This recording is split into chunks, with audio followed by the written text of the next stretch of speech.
હર હર મહાદેવ. શ્રી શિવ મહાપુરાણમાં આપ સૌ શિવ ભક્તોનું હાર્દિક સ્વાગત છે.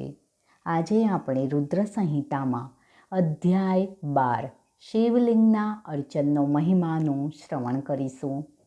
શ્રી શિવ મહાપુરાણનું શ્રવણ અતિ કલ્યાણકારી છે અને સોમવારે શ્રવણ કરવાથી ભગવાન શિવ અતિ પ્રસન્ન થાય છે. નારદ બોલ્યા, હે તાત, હે બ્રહ્મન, હે પ્રજાપતિ, શિવમાં મન લગાડનારા આપને ધન્ય છે. હે બ્રહ્મા, આપ સર્વે બાબત મને વિસ્તારપૂર્વક કહો. બ્રહ્મા બોલ્યા, હે પુત્ર, એક સમય સર્વ ઋષિઓને બોલાવી પ્રીતિપૂર્વક હું સર્વદેવોને કહેવા લાગ્યો, જો તમારી શ્રદ્ધા નિત્ય સુખમાં હોય તેમજ જો તમે નિત્ય સિદ્ધિની ઈચ્છા ચાહતા હો તો મારી સાથે ક્ષીરસાગર આવો. આ સાંભળી તેઓ સઘળા મારી સાથે ચાલ્યા. ત્યાં જઈ સઘળા દેવો દેવના દેવ તથા જગતના નાથરૂપ વિષ્ણુ ભગવાનની સ્તુતિ કરી હાથ જોડી ઊભા રહ્યા. ભગવાન વિષ્ણુ શિવના ચરણ કમળનું સ્મરણ કરતા બોલ્યા, બ્રહ્મા વગેરે દેવો અહીં શા કામ માટે આવ્યા છો તે મને કહો. બ્રહ્મા બોલ્યા, આ રીતે જ્યારે વિષ્ણુ ભગવાનના આ વચન મેં તથા દેવોએ સાંભળ્યા ત્યારે દેવો કહેવા લાગ્યા, દુઃખને દૂર કરનારી નિત્ય સેવા કોની કરવી જોઈએ? શ્રી ભગવાન બોલ્યા, હે બ્રહ્મન, સર્વદેવો ઘણું કરી કાર્યમાં તત્પર રહે છે. સર્વદા સર્વ દુઃખને દૂર કરનાર ભગવાન શંકર જ સેવ્ય છે. સુખની ઈચ્છાવાળાએ કદી પણ શંકરના પૂજનનો ત્યાગ કરવો જોઈએ નહીં. હે દેવોમાં શ્રેષ્ઠો, વિશેષ કરી શિવલિંગના અર્ચનથી દેવ, દૈત્ય તથા તમો સર્વે શ્રેષ્ઠ છો. હે બ્રહ્મા, સર્વકામ તથા ફળની ઈચ્છાથી શિવનું સર્વદા સેવન કરવું જોઈએ. જે શિવની ભક્તિમાં તત્પર છે, જે શંકરમાં મન લગાડે છે તથા જે શિવનું સ્મરણ કરે છે તેને કદી દુઃખ થતું નથી. સર્વે સિદ્ધિ શિવાર્ચનથી જ સફળ થાય છે. પૂર્વના પુણ્યનો પ્રભાવ હોય તો જ સદાશિવનું અર્ચન કરવાનું મન થાય છે. જે નિત્ય ભક્તિમાં તત્પર થઈ શિવલિંગની અર્ચા કરે છે તેની સિદ્ધિ સફળ થાય છે. વિષ્ણુએ વિશ્વકર્માને કહ્યું, હે મુનિ શાર્દુલ, તમે શિવના શુભલિંગની કલ્પના કરો તથા મારા વચનથી સર્વદેવોને તે આપો. તે સમયે વિશ્વકર્માએ અધિકારને અનુસરી લિંગની કલ્પના કરી. મારી તથા હરિની આજ્ઞાથી સર્વે દેવોને તે લિંગો આપ્યા. પદ્મરાગમણીનું લિંગ ઇન્દ્રને, સુવર્ણનું કુબેરને, પિત્તમણિમય ધર્મરાજને, શ્યામમણિમય લિંગ વરુણને, ઇન્દ્રનીલમણીનું લિંગ વિષ્ણુને, સોનાનું બ્રહ્માને, ચાંદીનું વિશ્વદેવોને, વસુઓને ચાંદીનું, હે મુનિ, પિત્તળ અથવા પાર્થિવ લિંગ અશ્વિની કુમારને, સ્ફટિકમણીનું લક્ષ્મીને, તાંબાનું આદિત્યને, મોતીનું ચંદ્રમાને, વ્રજલિંગ અગ્નિને, મટોડીનું લિંગ બ્રાહ્મણ તથા બ્રાહ્મણની સ્ત્રીઓને, તેમજ નાગને ચંદનનું તથા પરવાળાનું લિંગ આદરયુક્ત આપ્યા. દેવીને ઘીનું, યોગીને ભસ્મનું, યક્ષને દહીંનું તથા છાયાને લોટનું લિંગ આપ્યું. બ્રહ્માણી રત્નમય શિવલિંગનું પૂજન કરે છે. પારાનું તથા પૃથ્વીનું લિંગ બાણને આપ્યું. તેમનું બીજા પણ તેનું પૂજન કરે છે. આ પ્રકારના લિંગ વિશ્વકર્માએ આપ્યા. દેવોના હિતની કામનાથી વિષ્ણુએ લિંગ અપાવ્યા. વળી પૂજા વિધાન કહ્યું. તેમના આ વચન સાંભળી દેવો સહિત હું બ્રહ્મા મારા સ્થાન પ્રતિ આવ્યો.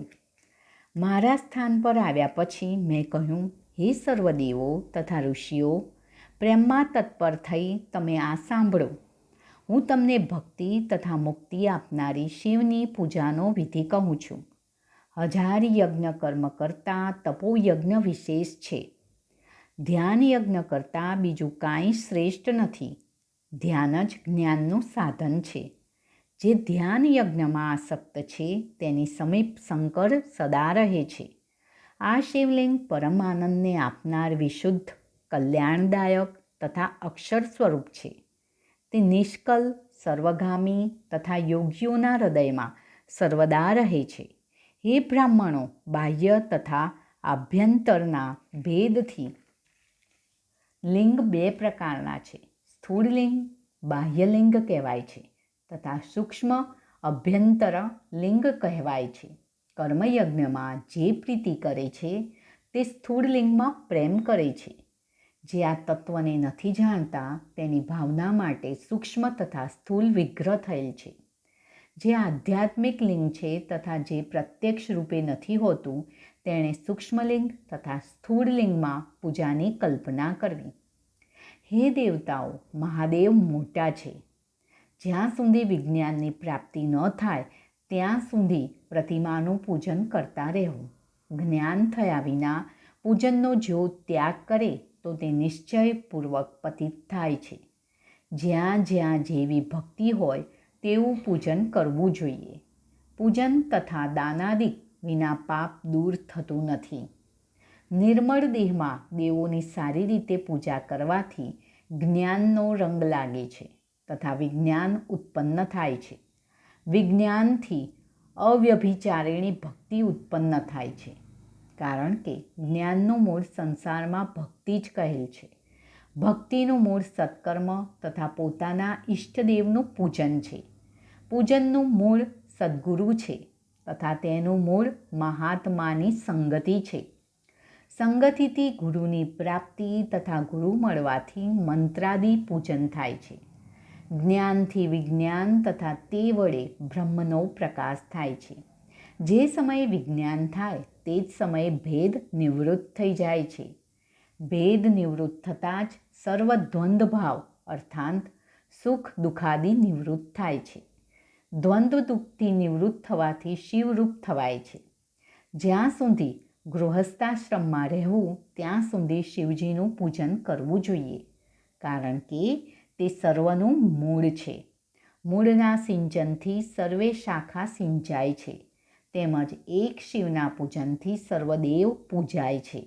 શાખાઓના સિંચનથી મૂળ કદી તૃપ્ત થતું નથી. હે મુનિશ્રેષ્ઠો, આ રીતે સર્વદેવોના તૃપ્ત થવાથી શિવ તૃપ્ત થતા નથી. શિવનું પૂજન કરવાથી સર્વદેવો પૂજિત થાય છે. લોકોના કલ્યાણવાળા દેવના દેવ શંકરનું પૂજન સર્વ કામના તથા ફળને માટે કરવું જોઈએ. તેમ સર્વ પ્રાણીના હિતને અર્થે પણ કરવું જોઈએ.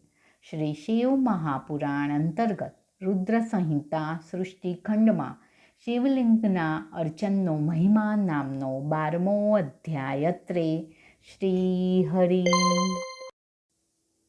હર હર મહાદેવ. અધ્યાય 13. શિવની પૂજાનો વિધિ. બ્રહ્મા બોલ્યા, હવે હું શ્રેષ્ઠ પૂજાનો વિધિ તમને કહું છું. આ વિધિ સર્વ કામનાને તથા સુખને આપનારો છે. બ્રહ્મ મુહૂર્તમાં ઉઠી શિવ તથા પાર્વતીનું સ્મરણ કરવું, હાથ જોડી મસ્તક નમાવવું તથા ભક્તિથી શિવની પ્રાર્થના કરવી. હે દેવેશ, આપ ઉઠો તથા બ્રહ્માંડનું મંગલ કરો. હે મહાદેવ, આપ મારા હૃદયમાં રહી જેવી પ્રેરણા કરશો તે પ્રમાણે હું કરીશ. આ રીતે ભક્તિથી કહી તથા ગુરુપાદનું સ્મરણ કરી મળમૂત્રનો ત્યાગ કરવા ગામથી બહાર દક્ષિણ દિશામાં જવું. મૃત્તિકા તથા જળ વડે દેહની શુદ્ધિ કરવી. હાથ પગ ધોઈ દાંતણ કરવું. સૂર્ય ઉગ્યા પહેલાં દાંતણ કરી જળથી 16 કોગળા કરવા. છઠ યમની તિથિ, નોમ તથા રવિવારના દિવસે દાંતણ કરવું નહીં. મનુષ્યે દેશ તથા કાળને અનુસરી સ્નાન કરવું જોઈએ. રવિવાર, શ્રાદ્ધ, સંક્રાંતિ, ગ્રહણ, તીર્થ તથા ઉપવાસને દિવસે તેમજ શૌચની પ્રાપ્તિમાં ગરમ જળથી સ્નાન કરવું નહીં. વારને જોઈ ક્રમાનુસાર તેલ લગાડવું. દેશકાળનો વિચાર કરી યથાવિધિ સ્નાન કરવું. ઉત્તર અથવા પૂર્વાભિમુખે રહી સ્નાન કરવું. ઉચ્છિષ્ટ વસ્ત્ર વડે કદી સ્નાન કરવું નહીં. પોતાના દેવનું સ્મરણપૂર્વક શુદ્ધ વસ્ત્ર વડે સ્નાન કરવું. દેવ તથા ઋષિઓની તૃપ્તિ માટે સદા તર્પણ કરવું જોઈએ. ધોયેલા વસ્ત્રને ધારણ કરી આચમન કરવું. સુંદર આસન બનાવવું. કાષ્ઠ શુદ્ધ હોય એવું ચિત્રાસન બનાવવું. વળી મૃગ ચર્માદી યથાયોગ્ય ગ્રહણ કરવા. ભસ્મ વડે ત્રિપુંડ લગાવવું. ત્રિપુંડ લગાવવાથી જપ તપ તથા દાન સર્વ સફળ થાય છે. ભસ્મ ન હોય તો જળ વડે ત્રિપુંડ લગાવવું. રુદ્રાક્ષ ધારણ કરવા. 3 વાર મંત્રપૂર્વક આચમન કરવું. ગંગા વિષ્ણુ કહી 1 વાર તિલક કરવું. શિવની પૂજા માટે અન્નજળ અથવા જે કાંઈ વસ્તુ હોય તે યથાશક્તિ સમીપ લાવવી. આ સર્વ કરી ધીરતાપૂર્વક ત્યાં બેસવું. જળ, ગંધ તથા અક્ષતયુક્ત 1 અર્ધ્ય પાત્ર લેવું. ઉપચાર પૂર્ણતા માટે પોતાની જમણી બાજુએ સઘળું મૂકવું. ગુરુનું સ્મરણ કરી વિધિપૂર્વક સંકલ્પ કરવો. પરમ ભક્તિથી શિવનું પૂજન કરવું. 1 મુદ્રા દેખાડવી. પછી ગણપતિજીનું પૂજન કરવું. તેને સિંદૂર આદિ પદાર્થ ચડાવવા તથા સિદ્ધિ બુદ્ધિ સહિત ગણપતિજીની પૂજા કરવી. પછી નમસ્કાર કરવા. પ્રણામ કરતી વખતે ઓમકાર સહિત નામને ચોથી વિભક્તિ લગાડવી તથા અંતે નમઃ શબ્દ લગાડવો. સ્કંદ ભ્રાતા સહિત ગણેશજીનું પરમ ભક્તિથી પૂજન કરવું તથા વારંવાર પ્રણામ કરવા. મહોદર નામના દ્વારપાળનું પૂજન કરવું. ત્યારબાદ સતી તથા ગિરિજાનું પૂજન કરવું. ચંદન, કંકુ, ધૂપ, દીપ તથા નૈવેદ્ય વડે શિવનું પૂજન કરવું. નમસ્કાર કરી શિવની સમીપ જવું. ઘરમાં જે પાર્થિવ, સુવર્ણ, ચાંદી, અન્ય ધાતુની અથવા તો પારાની મૂર્તિ હોય તેને નમસ્કાર કરી ભક્તિમાં તત્પર થઈ તેનું પૂજન કરવું. વિધિપૂર્વક મૃત્તિકાનું લિંગ સ્થાપન કરવું જોઈએ. શિવાલયમાં સ્થાપન કરેલ દિક્પાલનું પૂજન કરવું જોઈએ. મૂળ મંત્રથી ઘરમાં સર્વદા સદાશિવની પૂજા કરવી જોઈએ. તેમાં દ્વારપાળનો નિયમ નથી. ઘરમાં જે લિંગ પૂજિત છે તેમાં સર્વ પ્રતિષ્ઠા પામેલ છે. પૂજા સમયે સાંગ પરિવાર સહિત આહ્વાન કરી દેવનું પૂજન કરવું. શિવની સમીપમાં પોતાના આસનની કલ્પના કરવી. ઉત્તર તરફ મુખ કરી બેસી આચમન કરવું. હાથ ધોઈ પ્રાણાયામ કરવા. મૂળ મંત્રથી 10 વાર પ્રાણાયામ કરવા. વળી 5 મુદ્રા દેખાડવી. મુદ્રાને દેખાડી મનુષ્ય પૂજા વિધિ પૂર્ણ કરવો. દીવો કરી તથા ગુરુને નમસ્કાર કરી પદ્માસન અથવા તો ભદ્રાસન વાળી બેસવું.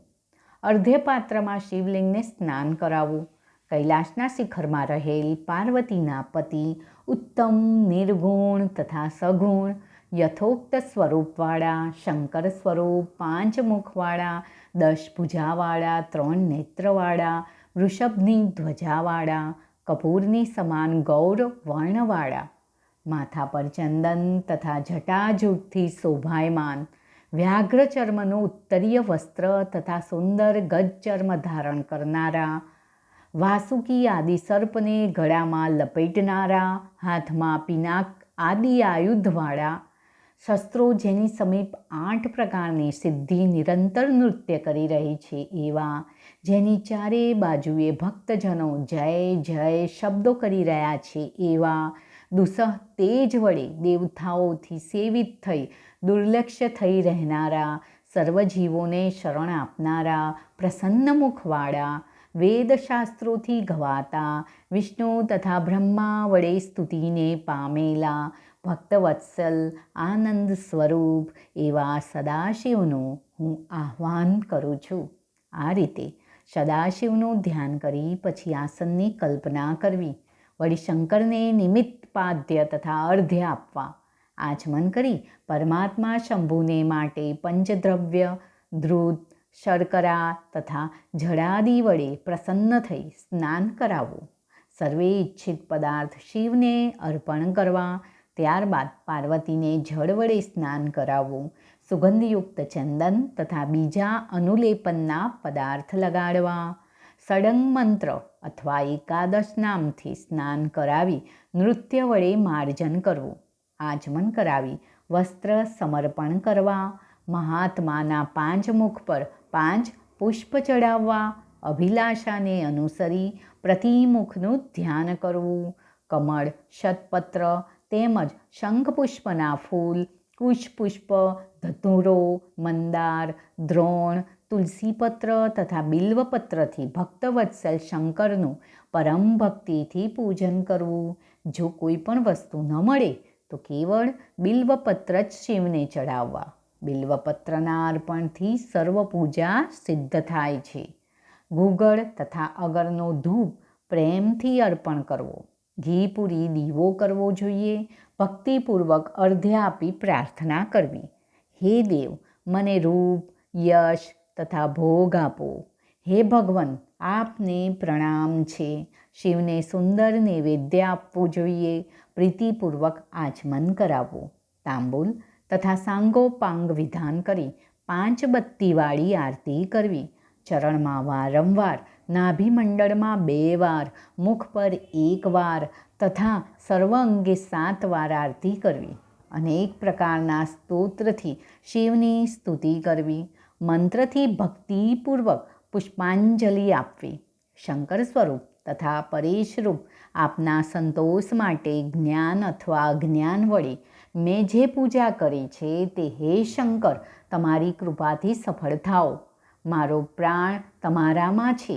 હે શિવ, હે ભૂતનાથ, સુખદાયક મારું ચિત્ત તમારામાં છે. પુષ્પાંજલિ આપી વારંવાર પ્રણામ કરવા. વળી કહેવું કે હે પ્રભુ, હવે પરિવાર સહિત આપ આપના સ્થાનકે જાઓ. હે નાથ, પૂજા સમયે ફરી આદરથી આ સ્થાને આવશો.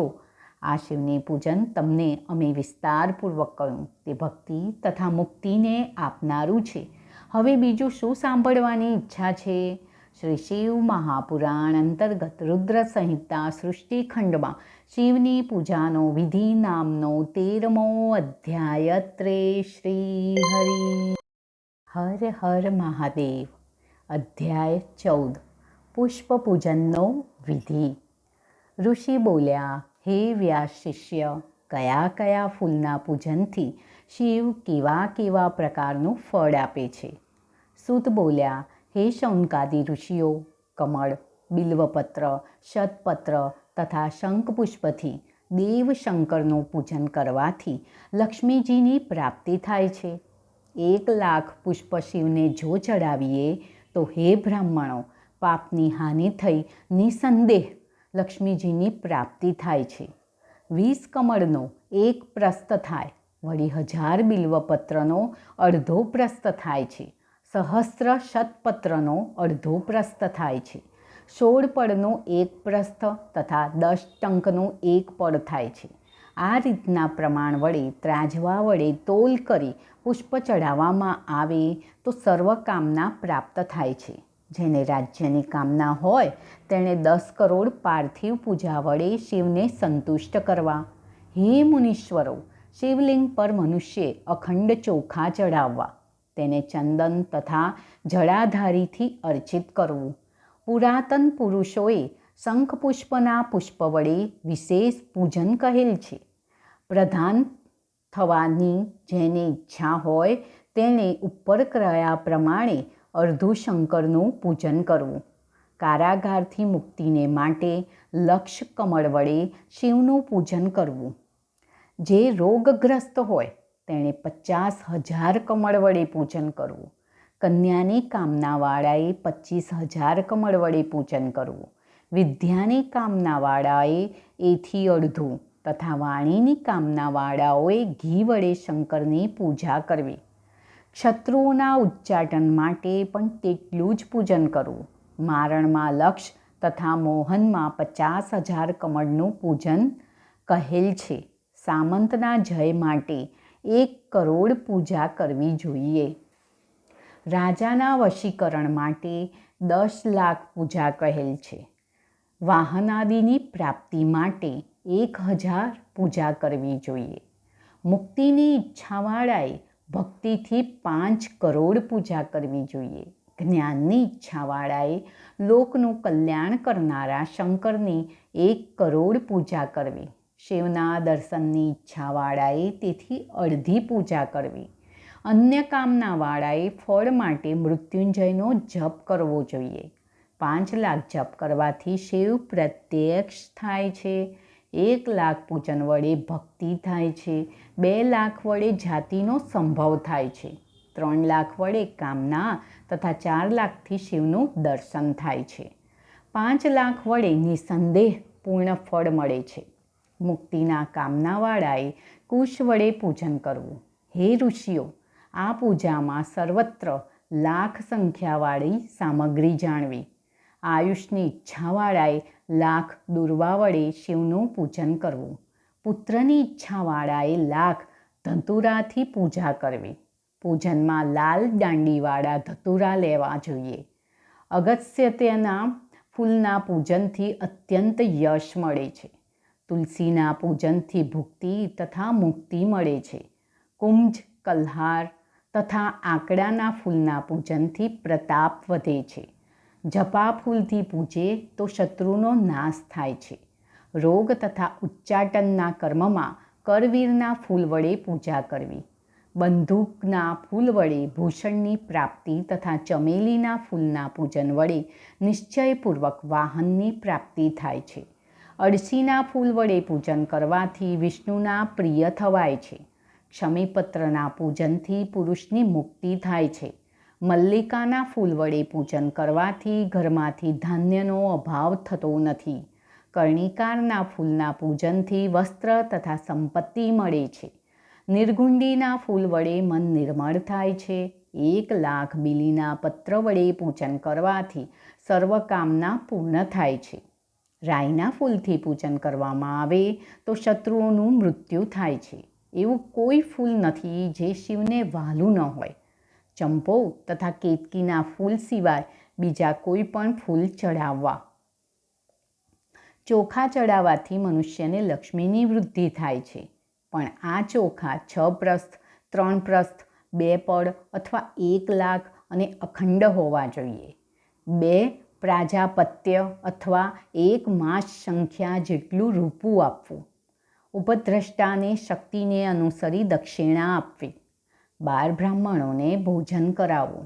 જ્યારે સાંગ મંત્રપૂર્વક લક્ષ પૂજા થઈ જાય ત્યારે મંત્રનો 108 પ્રકારનો વિધિ વર્ણન કરેલ છે.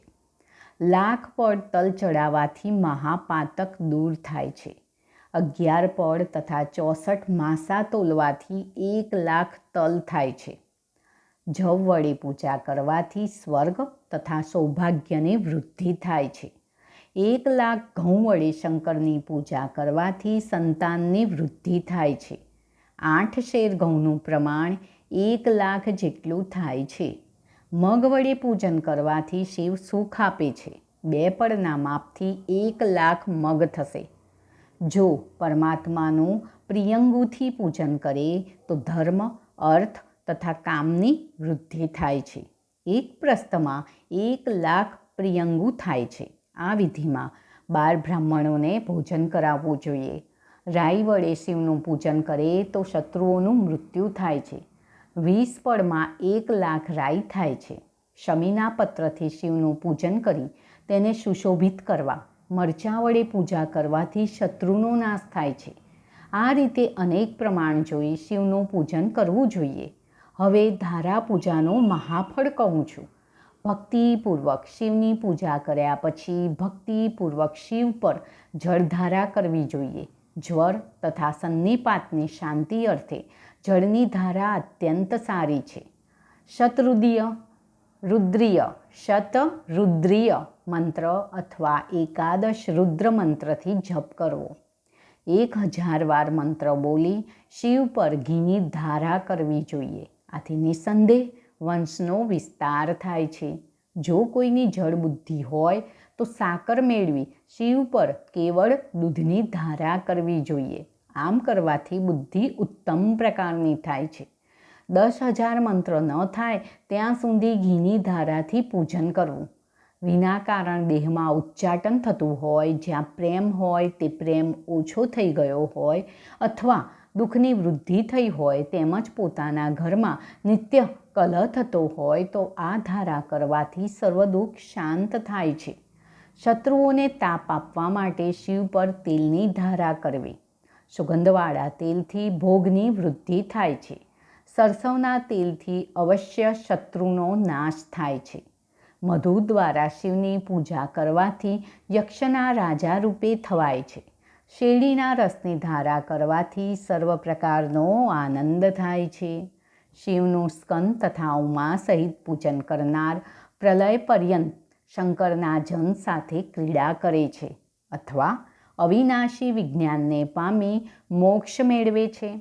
શ્રી શિવ મહાપુરાણ અંતર્ગત રુદ્ર સંહિતા સૃષ્ટિખંડમાં પુષ્પપૂજનનો વિધિ નામનો 14મો અધ્યાય. શ્રી હરિ. હર હર મહાદેવ. મહાદેવની આ લીલાઓ માત્ર કથા નથી, પરંતુ ભક્તિને જાગૃત કરતો દિવ્ય સંદેશ છે. અધ્યાય 15. દૈવી સૃષ્ટિની ઉત્પત્તિ. નારદ બોલ્યા, હે દેવતાઓમાં શ્રેષ્ઠ, હે મહાભાગ બ્રહ્મા, શિવનું મહાત્મય તથા ચરિત્ર જે હોય તથા સૃષ્ટિનો જે પ્રકાર છે તે સર્વ આપ વિશેષે કરી કહો. બ્રહ્મા બોલ્યા, આપે સારી વાત પૂછી. જ્યારે શિવરૂપ સનાતન દેવ અંતર્ધ્યાન થઈ ગયા ત્યારે મેં તથા વિષ્ણુએ અત્યંત સુખ મેળવ્યું. મેં તથા વિષ્ણુએ હંસ વારાહનું રૂપ ધારણ કરી તે રૂપ વડે લોકને વીંટાળી દીધા તથા સર્ગની ઈચ્છા કરી. નારદ બોલ્યા, હે વિધિ, હે મહાપંડિત, આપે હંસનું રૂપ તથા વિષ્ણુએ વરાહનું રૂપ કેમ ધારણ કર્યું?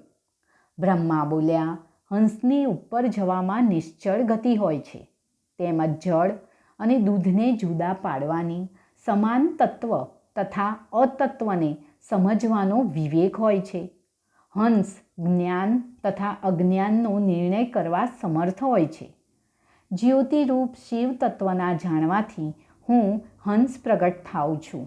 જેની સૃષ્ટિની પ્રવૃત્તિમાં કામના હોય તેને કેવી રીતે જ્ઞાન થાય? અધોગમનમાં વરાહની ગતિ નિશ્ચળ હોય છે. આથી વિષ્ણુએ વનચારી વરાહનું રૂપ ધારણ કર્યું. જે દિવસથી વિષ્ણુએ આ રૂપ ધારણ કર્યું તે દિવસથી આ કલ્પ વારાહ કલ્પ કહેવાયો. હે મુનિ, હરિ પાસેથી જ્ઞાન મેળવી સૃષ્ટિ કરવામાં મેં મન લગાડ્યું. વિષ્ણુ મને સમજ પાડી અંતર્ધ્યાન થઈ ગયા. શિવનો અનુગ્રહ પ્રાપ્ત કરી વિષ્ણુએ વૈકુંઠમાં નિવાસ કર્યો. મેં સૃષ્ટિની કામનાથી આ જળમાંથી એક અંજલિ પૂર જળ બહાર કાઢ્યું. 24 તત્વવાળું એક ઈંડું તેમાં પ્રગટ થયું. આ ઈંડું જળ રૂપને જોતાં જ વિરાટ રૂપે થઈ ગયું. હું કઠિન તપ કરવા લાગ્યો. મેં 12 વર્ષ સુધી વિષ્ણુનું ધ્યાન કર્યું. વિષ્ણુ ફરી પ્રગટ થયા. પ્રેમથી મારા અંગને સ્પર્શ કરી બોલ્યા, હે બ્રહ્મા, તમે વર માંગો, તમારા પર હું પ્રસન્ન છું. બ્રહ્મા બોલ્યા, હે મહાભાગ, આ આપનું કહેવું યોગ્ય જ છે. 24 તત્વનું આ વિરાટ રૂપ અંડ છે. તે ચૈતન્ય રૂપે નથી પણ જળ રૂપે દેખાય છે. આ અંડને ચૈતન્ય રૂપે કરો. મારી સ્તુતિથી જ્યારે વિષ્ણુએ આ ઈંડામાં પ્રવેશ કર્યો ત્યારે તે 24 તત્વવાળું ઈંડું ચૈતન્ય રૂપે થઈ ગયું. 7 લોકના અધિપતિ હરિ વિરાટ પુરુષના રૂપ વડે વિરાજમાન થયા. તેમાં કૈલાસનગર સર્વના પર વિરાજમાન થયું. શંકરે તેને પોતાના નિવાસ માટે કર્યું. બ્રહ્માંડ તથા વૈકુંઠનો પણ જે સમયે નાશ થઈ જાય છે, હે દેવર્ષિ, તે સમયે પણ કૈલાસનો નાશ થતો નથી. મહાદેવની આજ્ઞાથી હું સૃષ્ટિ રચવા માંડ્યો ત્યારે પ્રથમ પાપ સૃષ્ટિ થવા લાગી. સમયે પ્રસન્ન ચિત્તવાળા થઈ સ્થાવર પદાર્થની રચના મેં કરી. હું મારું કાર્ય સાધવા ફરી રચના કરવા લાગ્યો. તે સમયે તિર્યક પ્રાણીઓ પ્રગટ થયા. તેઓ દુઃખરૂપ હતા. મેં ફરી વિચાર કર્યો ત્યારે ઉર્ધ્વગામી સાત્વિક સૃષ્ટિ પ્રગટ થઈ. દેવોની આ સૃષ્ટિ અત્યંત સુખદાયક થઈ. હું ફરી વિચાર કરવા લાગ્યો.